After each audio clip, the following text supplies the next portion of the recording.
F sharp fingerings on the saxophone, there are essentially two fingering choices that you get to use for F sharps. And the good news is that the fingerings are the same for the lower octave and then the middle octave.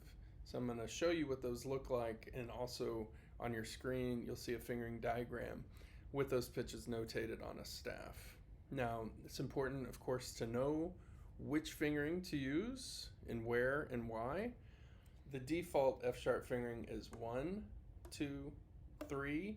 You skip 4, but you press 5 down. So it's 1, 2, 3, 5. Okay. Now this works for the low F sharp, and then if you add the octave key on the back of the horn here, it will give you the octave above, and it sounds like this. Low octave with the octave key sounds like this. Okay, so that is your default F sharp fingering. The other fingering is 1, 2, 3, 4, and then with your ring finger, and you see over here we have 2 side keys, and on your fingering diagram this is TF, and this one up here is C5. So we're going to go 1, 2, 3, 4, and then you have to move your ring finger back on the TF key, and that sounds like this. Low octave, same fingering, but with the octave key to press gives you the octave above.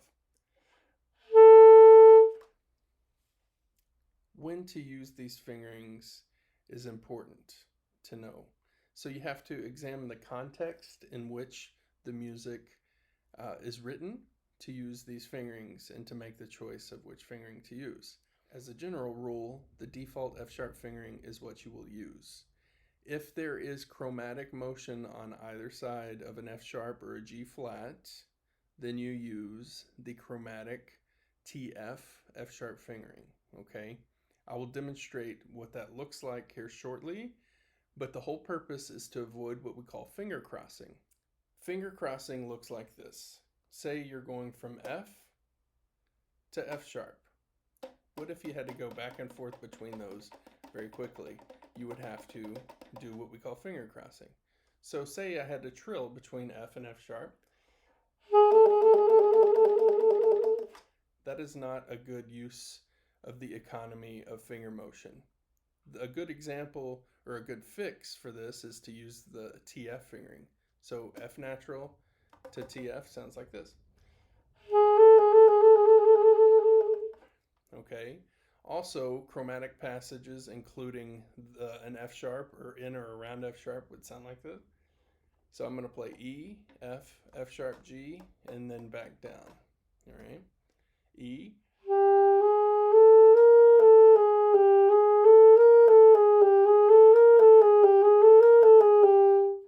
Okay. Any kind of chromatic passage that includes F sharp or G flat, you should use the TF key. Okay, or the TF fingering. To practice our TF fingering in a musical context, I want you to look at page 16, line 4 in the Weber book, and we're going to examine a little chromatic waltz here, and we'll see what it looks like to implement the TF key in context.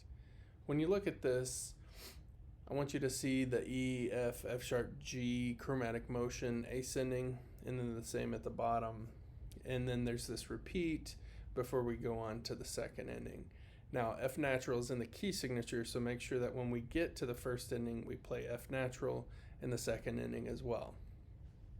Tempo is going to be about at this tempo, okay? I will perform this for you now. 1, ready.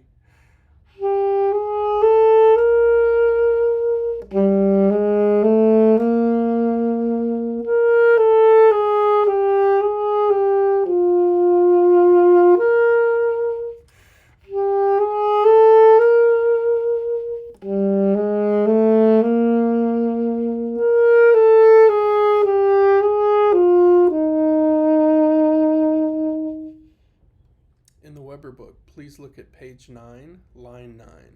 You will see what is written out as a G major scale with accidentals on the F sharp. Now, when you look around the F sharp, you'll notice an E natural, an F sharp followed by a G. When preparing to play line 9 and you get to the second measure, you'll see D, E, F sharp, G. Now in the right hand, when we play E, it's 1, 2, 3, 4, 5.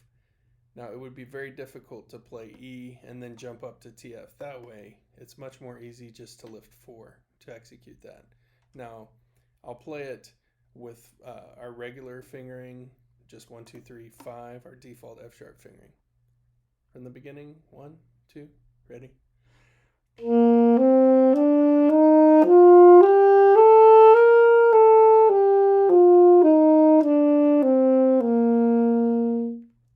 This time, I'll force a TF fingering for that, and you'll hear that when I keep the air going, there is a blip of sound that happens in between, which is an F in between them.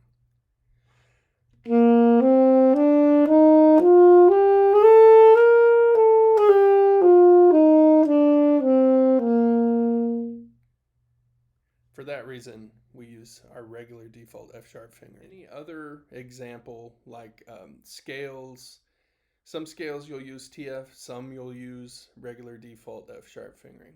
All right, say D major, for example, is D, E, F sharp, G. There's no F around, okay, so you should use the default fingering.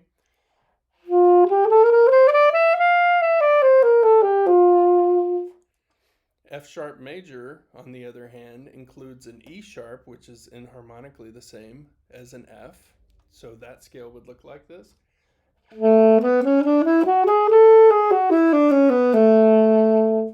As long as you examine the context of the music surrounding the G flat or the F sharp, this will give you the information needed to make the choice of which fingerings to use with regard to F sharp.